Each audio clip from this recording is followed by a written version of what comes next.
Hello, my name is VSin, and this is a snapshot of Breach and Clear. Now this game came out on May the 12th, 2015 for the PlayStation Vita in North America. This isn't actually just a PlayStation Vita game. Apparently it's had an Android iOS version, followed by a PC version, a whole bunch of updates, like a definitive version, and now we're on the Vita version. So, truth be told, I have no experience with any of the prior versions, so I'm treating this as a blind look at Breach and Clear, having never touched it before. Now, the main thing about this game is that it's an well, not really SRPG. It's more of a turn-based RPG strategy game based on, I'd say it's closest to a mix between Frozen Synapse and XCOM. Only, to me, it's more Frozen Synapse with XCOM's cover system, really. Maybe I'd better go into the game itself and talk about there. I'm going to skip most of the menus because most of that you're not going to be spending too much time in there. Now let's see here. I'm going to do the... Now what you have are 3 different mission types. So there's Terrorist Hunt, basically Breach and Clear. You go into a room, you beat the snot out of everyone. Bomb Defusal is you go into an area, find the bomb, or bombs, plural, maybe, and then put people next to it, defuse the bomb while defending them, defuse all the bombs, you win. Escape Plan is an interesting one to me, actually. Escape Plan is where...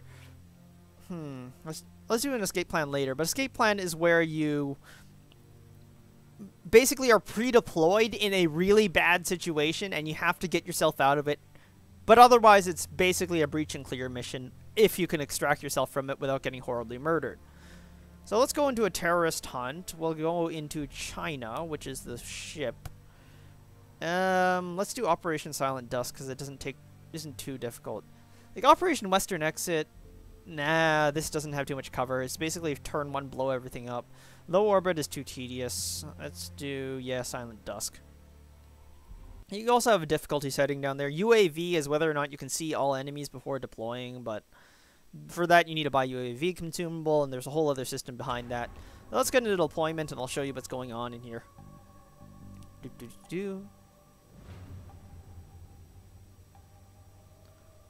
Loading times, I feel, are a little bit on the long side, but oh well. So what you do is, first of all, you have your selection of doors. Sometimes there's only 1 door, sometimes you get 3 doors, whatever.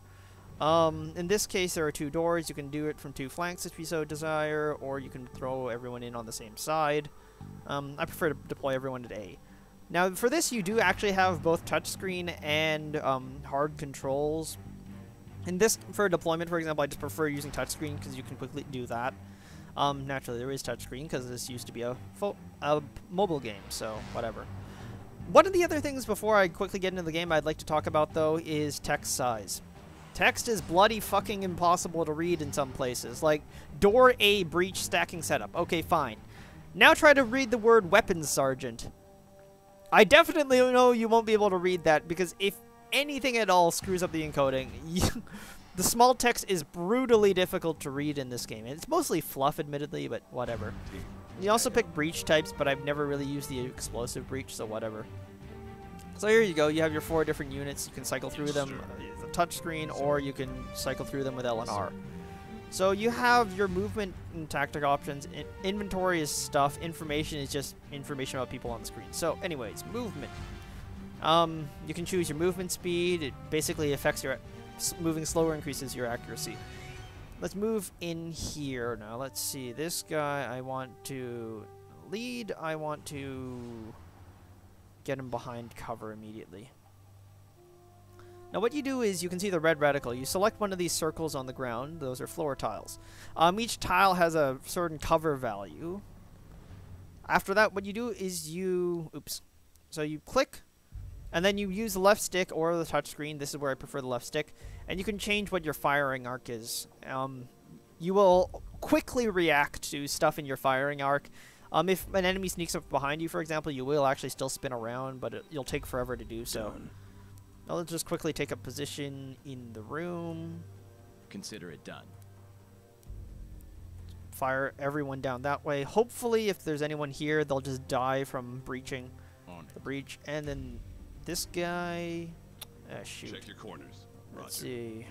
Done. Okay, you actually have to... Because if I want to breach the door, I have to do it like this. Cover the maximum amount of area. There we go. Yes, sir. And then just everyone take up position behind everything else. So this... Nope, this guy's already out of position. There's this one then. And... Where do I put you?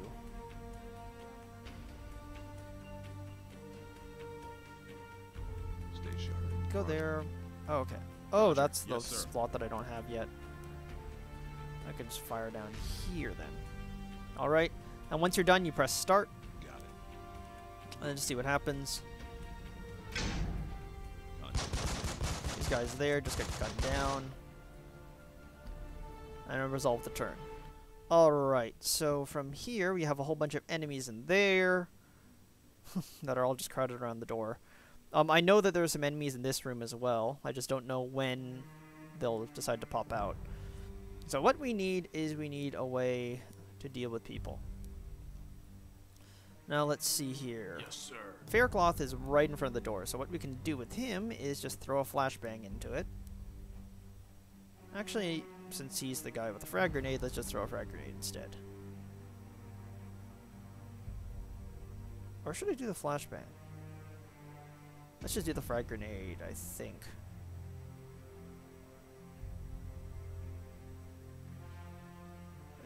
Right there, just so it doesn't hit me. Okay. Done. You, everyone else should just take up position behind this door so that they don't... Because someone's going to pop out next Stay turn. sharp. Consider it done.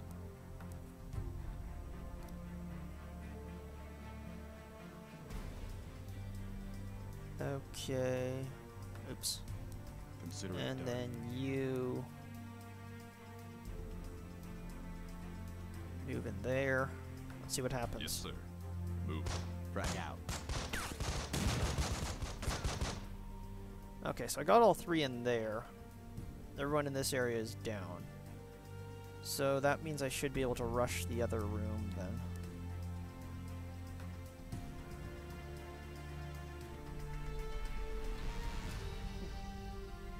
Oh, by the way, I never mentioned it, but basically if you put someone in front of a door, in front of, to the sides of the door, or inside of the door, they'll open the door. Yeah, it's a bit of another control nuance thing, but whatever. So this room, I believe, is completely empty. I completely wiped him out.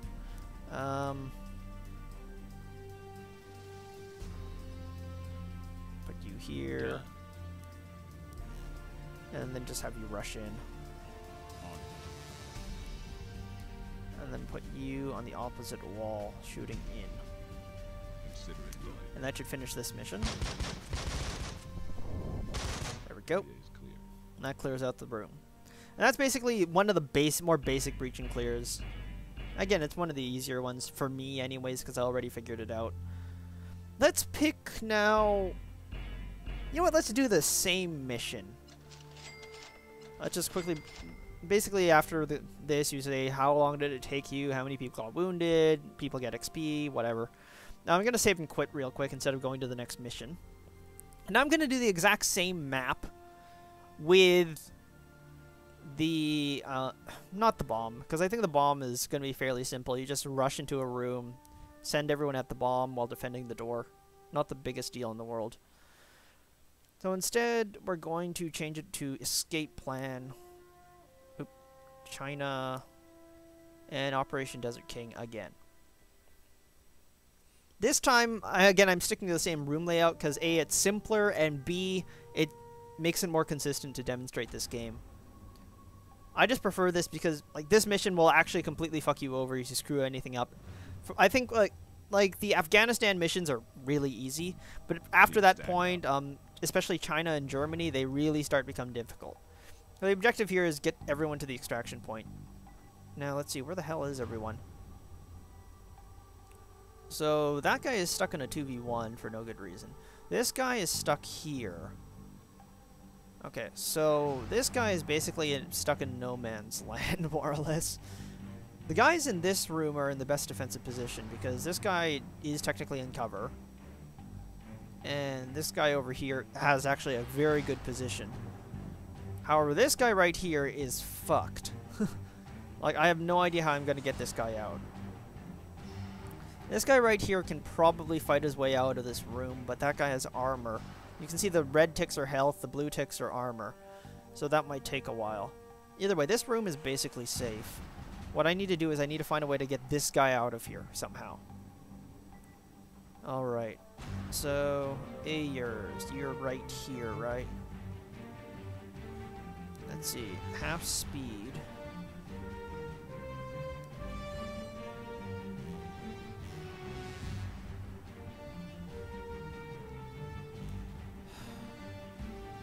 How the hell do I deal with this? Okay. Roger. I'll try going normal speed right over here.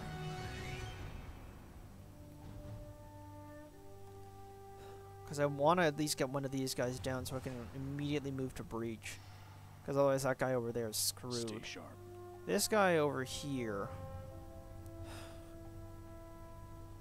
I think I just have to do a firefight because otherwise I'm going to get shot to shit. So that guy's stuck. This guy over here, I think, stands a chance of just, like, being able to get out of this room. I'm going to put it like that. Have him... What you can also do with some of these movement points is basically... okay. On it. Yes, sir. One other control thing I forgot to Roger. mention Consider is it that done. you can Roger. do waypoints Yes, sir. along your Roger. movement path. So you can see there I'm going to be facing here, here, and quickly spin around and try to get this guy. Just hope that I do enough DPS that I can deal with that guy. So basically the idea is I'm going to try and get out of this room really quickly. This guy, I have no idea what to do with him. Done. Consider it done. Because he is in such a shitty position and will probably get ripped to shreds immediately.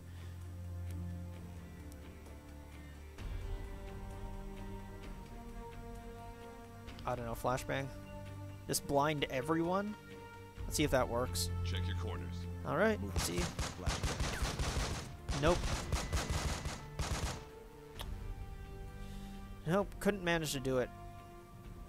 I mean, everyone else died, basically, but, like... I don't know what you're supposed to do when you're surrounded by 3 people in a corner. Oh well. Everyone, let's get the fuck out of here. On it. So I'm gonna get Roger. 3 stars for this. But otherwise, I've basically made it out. On it. Moving. That guy gets cut to shreds, and the next turn I just move everyone back out. Again, this is one of the shorter ones, which I wanted to do for demonstration purposes, because it's nice and short. Roger. On it. Done. And just get everyone out. 1, 2, 3. Yep. That was annoying. Oh well.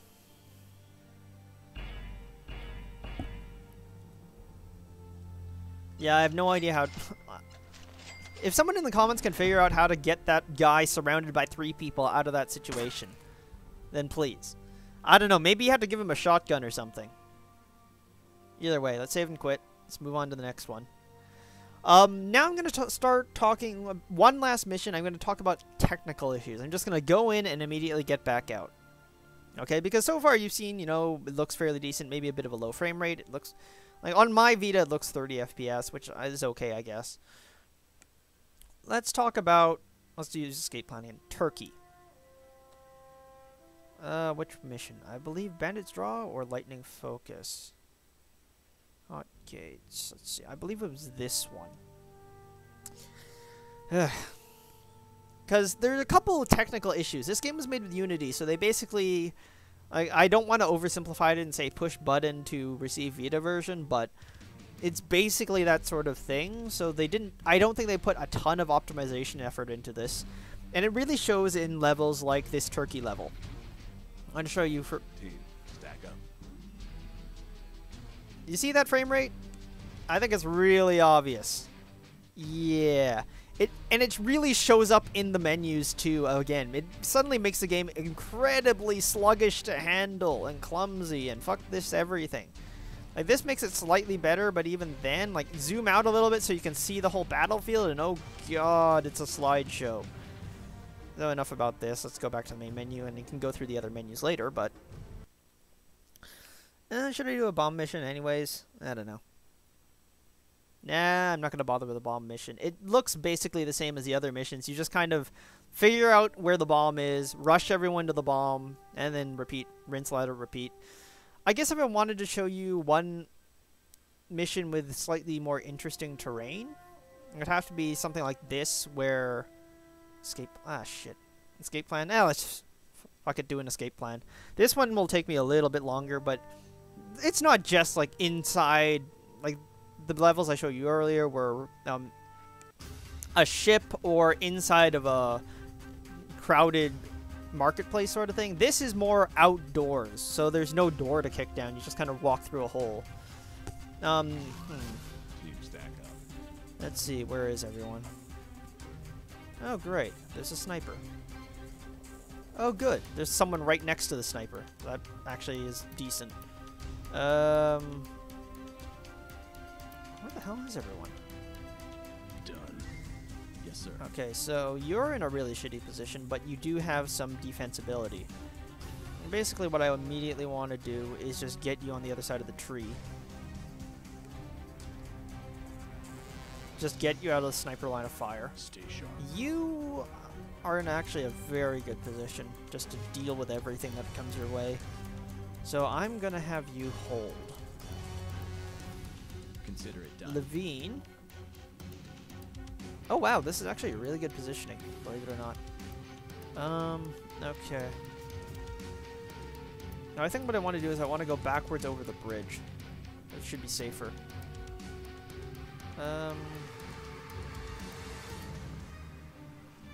So just send you charging forward, he covers you. And then you deal with the sniper. Immediately. And basically the idea is you want to rescue the fuck out of this guy. Alright. For these outdoor missions, though, it tends to calculate turns. Maybe it's just the size of the room or something. It makes it take a lot longer to calculate. Anyway, so that... all those guys get gunned down. Ayers is a little bit badly off, but he's alive, which is what matters, because a lot of the time in these escape plan missions, you know, your positioning is just so shitty that someone dies immediately. Okay, so this guy, I can just move him to a different piece of cover now. Is there anyone else on this side? Yeah, they're mostly over there, so I'm going to move him to better cover. Done. You, I guess I'm just going to put him here-ish. Done. Does the please tell me the bridge gives cover. Thank you. Okay. I just move everyone up. Stay sharp. Not the hardest thing in the world, I think.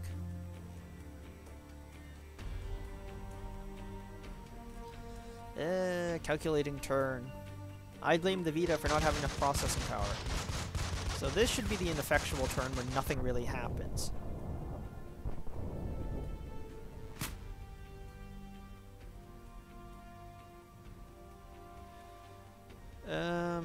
Let's just have you heal up on your spot. Got it. Now everyone else needs to get moving really fast. Suppressing fire. On Nah, I don't want to do suppressing fire. He still needs to keep moving, so... just get behind this piece of cover. Roger. Let's see. Yeah, I can make a move this aggressive. Let's move him here. Yes, sir. Got it. Let's sprint. Sprint moves faster. Some of these characters have traits, some of them don't. Depends on who you're playing as. Actually, that's not too bad of a position. Okay, Yes, let's sir. go.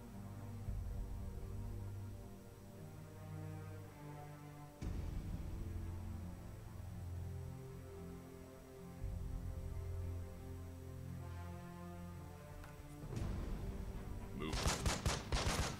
Again, a lot of shots fired. Okay. Now here's the tricky part. Shut up, Bill. Actually, I've had that guy on my friends list for a really long time, but I don't really know who he is. Interesting. So... I'm gonna just take his tile. If I keep rushing in this direction, I should be able to gun him down. Yes, sir. For these guys, I need to be able to just duck behind cover. Yes, sir. This guy, gonna stay on this side of bales of hay. Consider it done. Oh fuck. No, no, no, no, no, no, I don't want you going that way. There we go. On. Not in the middle of the line of fire, please.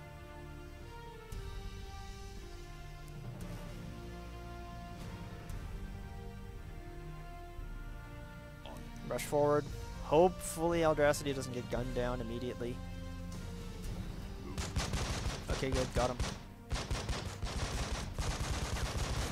No, that's just a firefight and getting to the other side of this shit.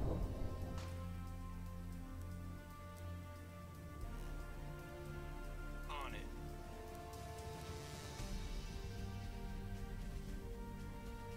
Got it.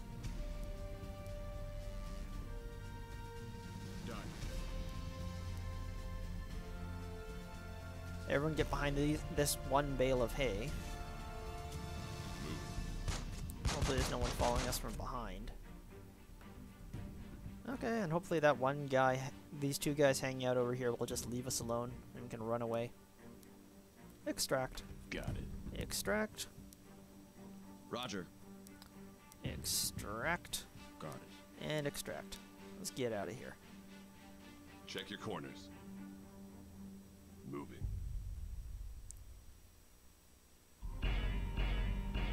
Alrighty. Again, that was mostly just to show off. Yeah, there are other environments as well. Overall, what I can tell is that... Oh, shoot. Never mind. Okay, that's fine. For a second, I thought I was going to the next mission. But overall, I can tell that this... Like, I've looked up some of the older reviews of the older versions of this game, and I say... This is not an incomplete game. Like, I've seen some accusations that it was incomplete. No, this is not incomplete. This is very in-depth now. Now, there's plenty of stuff in this game. If you know where to look. And overall, I'd say, like, I feel that once you get into the later levels and the difficulty starts ramping up, you really start getting more and more interesting situations. Like, in one of the mission immediately after this, there's a guy with a heavy with a shotgun where if you get too close to him, he just rips your entire squad to shreds. They have to figure out how to deal with him. You saw the snipers. The snipers basically murder anything that's in their line of fire. And stuff, and all sorts of other crazy shit that you have to deal with, etc., etc. Like like if you look at the difficulty over on the left side, from China all the way down, that's when it really starts getting more difficult and more interesting. Because Afghanistan and Turkey are honestly kind of cheesy easy. Anyways, one other thing though, before I go on to the other menus, is that it's kind of hard to navigate these menus. Like, basically you start at the top here, you press X, and you get to the next one. And then you press X again, and you move between here. Like, oh, but, like, escape plan is just above it. No, I'm holding it up, down this entire time. Like, you can't use the touchscreen for this because the buttons are so fucking tiny. I mean, if you're watching this on a phone, just try to touch those little tiny slivers. Like there is actually touchscreen functionality available here, but you can't actually do anything with it. Anyways, tutorial, let's not bother with that. Settings, going to go over these real quick. So separate auto sliders. You can do floating soldier names for in battle, but I just leave them off. There's also a permadeath option if you so desire for people who want to do it, which is really nice. In-game tooltips, I leave it on just in case I forget shit. Controls, you actually have... Well, there's no remapping at all. It's just, it tells you what the hell all the controls are. Oops, shit. And credits are credits. Memorial, this is for the permadeath mode. Basically, if there's permadeath, this tells you shit died. Marketplace, not the biggest deal in the world.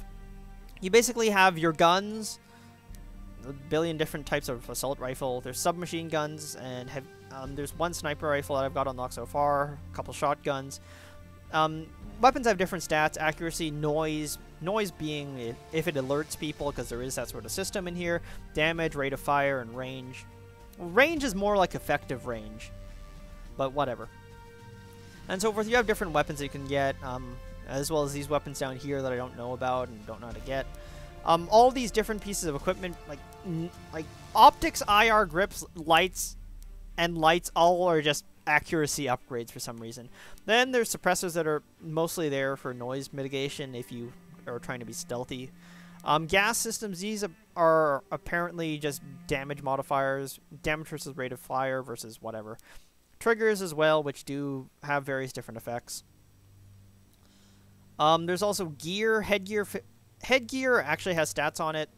Face gear does not have any stats. Vests do have stats. Again, this is basically armor, how fast you move, how much HP you get. Clothes, this has no stats. That's about it. Also, you can sell the stuff that you bought before. Apart from that, let's go into the more meat and potatoes thing. So let's just go into my JTF2 squad for a second. So you have your various different stats. Reaction time, just how quickly they will react to stuff changing. Accuracy, how accurate they are aiming. Speed, movement speed, the number of tiles you can move for return. Evasion, whether or not stuff is going to hit you when it shoots at you. And then there's the other, and health is health. Now, there's also the other things like intimidation, leadership, proficiency, intuition. Those are for the class mechanics. The class has stuff like perks and tactics. Tactics are actions you can take. Perks are just more, sorry, stat boosts, basically. Whatever. Let's quickly make a new squad, though. Sure, whatever. So for the squads, what you have are all these various different special forces from various different countries, like JTF2, yay, Canada! Army Special Forces, Navy SEALs, I think like 3 different American forces, Spetsnaz. I'm not sure what SAS and KSK are. I haven't studied those in a while. Oh well. Like, I was into military stuff in high school, but I completely forgot what they were all. But I just find it really interesting, though, that JTF2 is the first selectable option. The Canadian Special Forces that not even Canada acknowledged until very recently. I just find it interesting that they're the first option when they're surrounded by 3 American options. They just...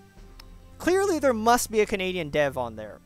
Also, the stat you can see here, most units by default start off with mediocre-ish stats. Basically everything hovers around 50.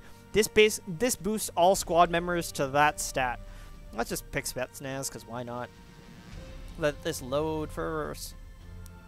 You also have various different faces. The faces don't really do too much. They're kind of just there so you can tell the icons apart.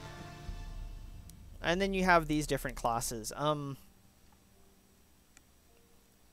this case, Fireteam Leader, Proximity Boost, Damage Boost, Grenade Boost. Direct Action is Time to Acquire or Stealthiness, Medic, Healing, Intel, Intel, know where people are. Yay. Whatever. And then you can customize the first and last names, or you can just keep going. And then you just repeat the process for every other character. Yay. Oh crap, 2 breachers. Whatever. I don't really care. And so forth and so on. And then that's how you build your squad. That's about it. Yeah, it's kind of quick and easy. So far, I haven't noticed the specializations really kicking in for these characters, but again, I'm not super far into the game. I've maybe only spent like 5 hours, 5-6 hours, so I'm not super far into the game. Either way, would I recommend this game? Let's just get to that. Hell yes. Hell the fuck yes. This is a really, really well-featured game. Maybe once upon a time the phone game was shit. But right now, for the Vita version, there is so much stuff in here, and so many missions, and just, like... I'm a guy who really likes turn-based strategy. I'm just saying. And I really, really like this game.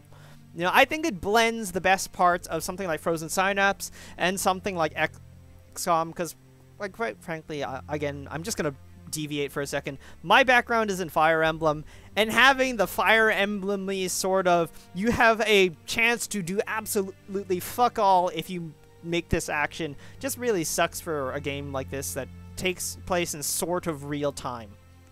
You know, predictive real time. One of the things is a little bit unfortunate is there's no multiplayer, sadly. But whatever. There's just plenty of single player, 3 different modes. I really, really, really like Escape Plan. you know, versus terrorist hunt, which is, you know, just move around a logical path and it actually starts to become samey as long as you don't fuck up, especially with the for the like the missions I've actually done. This mission right here just has so many goddamn rooms that you have to check every single one, and if you forget to check any of them, then someone sneaks up behind you and murders everyone. I just find this tedious, but whatever. But overall, it's just, I really like how they have these different missions and how they actually do manage to freshen what all these separate layouts. And they do have a lot of different room layouts. You can improve on how to do that. You can change your tactics. You can turn on permadeath. It's just so well featured that I really, really like this game. It's just the main shames I have are that the menus are really frustrating to navigate. The text is insanely hard to read in some places. And in some cases, the optimization makes the game run like a slideshow. But other than that, at its core, this is a great game. And for 15 bucks, I can easily recommend it. Absolutely. So TLDR, this is great for people who love their turn-based strategy. They have plenty of variety, plenty of customization, plenty of just military stuff to geek out about. And overall, even if you're only vaguely interested, I think the price point makes it much easier to get into. Even if you're comparing it against stuff like the mobile version, the PC version, I would still recommend the Vita version just because it is more fully featured at its price point. It's, I believe, cheaper than the PC version when it's not on sale. Oh, I could be wrong about that. You'll have to check for yourself because it could change over time. But I feel that for the content, it is cheaper than the PC version. Does do things better. And I feel that it will handle better than the mobile version if the touchscreen controls are anything to go by. So, yeah, I go for it. Seriously, I like it. My name has been Vison. Thanks for watching.